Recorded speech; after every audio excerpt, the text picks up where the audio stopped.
Ao colocarmos um alimento para cozinhar na panela de pressão, a temperatura da água se eleva até que se alcance a temperatura de ebulição.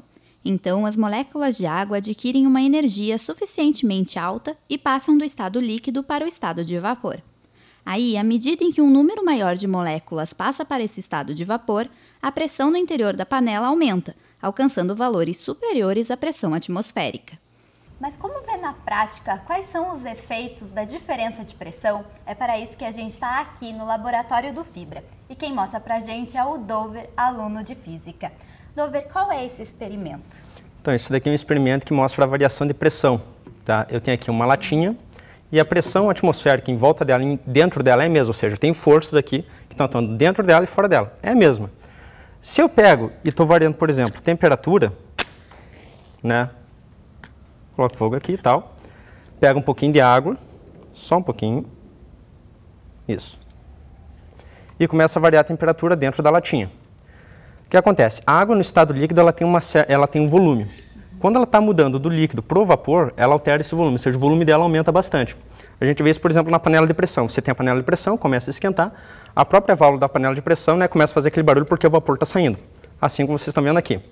O que acontece se eu alterar, por exemplo, a temperatura? O que vai acontecer? A pressão atmosférica. A pressão dentro da latinha vai ficar menor do que a pressão, né, fora da latinha.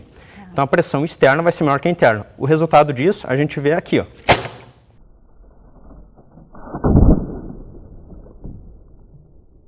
Então o que acontece?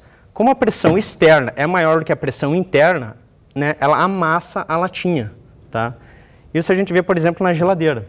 A gente abre a geladeira, o ar fora da geladeira está mais quente, ele entra lá, sai aquele ar frio, aí a gente pega o que tem que pegar e fecha a geladeira. Aí, não, agora eu lembrei, tem que pegar outra coisa. Vai tentar abrir, parece que fica bem mais difícil. Por quê? Porque a pressão externa, a pressão atmosférica, ficou maior que a pressão interna da geladeira. Porque o ar que entrou lá, ele entrou com um certo volume, diminuiu a temperatura, né, ele diminuiu o volume. A gente percebe isso também no litoral, né, Dúvida? Sim, só que essa mudança de pressão é mudança de pressão assim por altura. Aqui foi por temperatura. Tá? Quando a gente está dentro de um fluido, tá? De um fluido, né, no caso, a gente tem uma certa pressão, beleza? Essa pressão ela depende basicamente da densidade do fluido e da altura. Quando a gente está descendo, ou seja, a coluna de fluido em cima da gente está aumentando. Com o aumento dessa coluna de fluido aí, você tem aumento da pressão, que é o que a gente vai sentindo que vai dando aquela aumento de pressão no ouvido, ok? Obrigada, Dor. O programa Fibra volta na semana que vem trazendo mais física através de brincadeira. Até lá!